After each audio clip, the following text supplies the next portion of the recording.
একটি জরুরি বিজ্ঞপ্তি। সৌদি আরব আসার জন্য এখন থেকে আপনাদের সার্টিফিকেট সংগ্রহ করতে হবে অনলাইন থেকে। এরকম একটি ঘোষণা চলে আসছে সৌদি আরব এম্বাসি থেকে এবং সৌদি সরকারের নিউজ থেকে।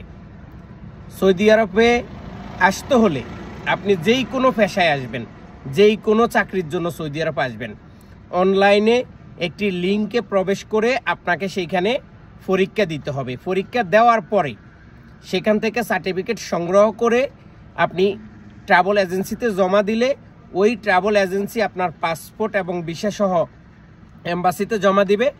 এম্বাসি আপনার সার্টিফিকেটটা অনলাইনে দেখার পর আপনাকে ভিসা দেবে। এই কারণে এই কয়েকদিন ভিসা দিতে এম্বাসি অনেকটা দেরি করেছে, অনেকের এই ভিসা দেন নাই, আবার অনেকের ভিসা হয়ে গেছেন।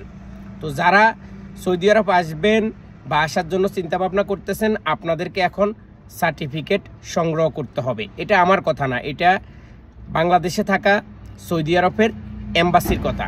তো আরও বিস্তারিত আসতেছে এবং এটা কিভাবে করবেন A to Z আমরা সব কিছু আপনাদেরকে জানাবো পরবর্তী ভিডিওতে। ভিডিওটি দেখতে থাকুন এবং সবার সাথে শেয়ার করুন। পরবর্তী ভিডিও আসতেছে, কিভাবে আপনারা কি করবেন এটা আমরা আপনাদেরকে জানিয়ে দেব।